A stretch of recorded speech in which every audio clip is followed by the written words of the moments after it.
To the Middle East. And Jordan's King Abdullah has said the world cannot afford an Israeli attack on Rafah in southern Gaza. Following his first face-to-face meeting with the US president since the start of the Israel-Hamas war, the king called for a full ceasefire. It comes in marked contrast to his host at the White House, who's been advocating for a shorter 6-week pause in fighting.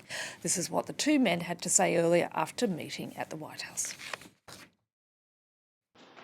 As the King and I discussed today, the United States is working on a hostage deal between Israel and Hamas, which would bring an immediate and sustained period of calm to Gaza for at least 6 weeks. We cannot afford an Israeli attack on Rafah.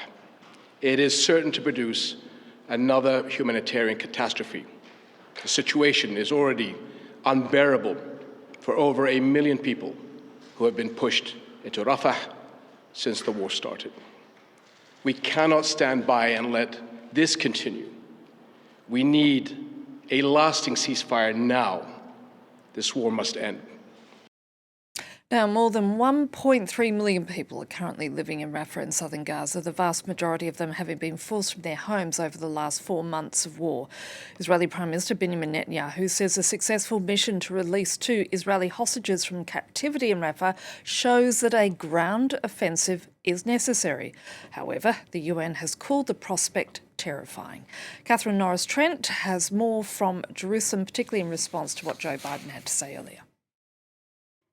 Joe Biden reiterating those concerns about the prospect of an Israeli ground offensive on Rafah.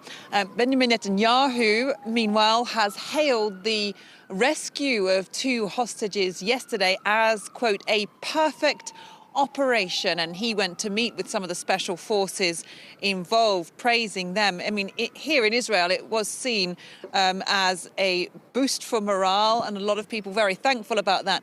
But it was accompanied by air support, which means airstrikes, which the Hamas-run health ministry in Gaza said killed some 67 people, and the head of hospital there saying that some of the victims were women and children.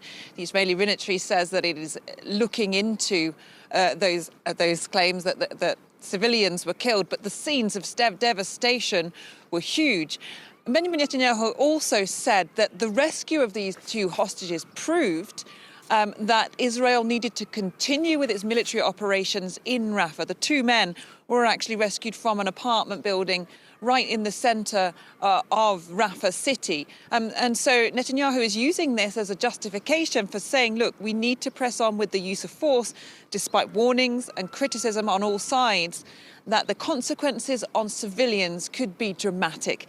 The Israeli military said that they are still studying plans for how to evacuate civilians, but it would seem a huge logistical task.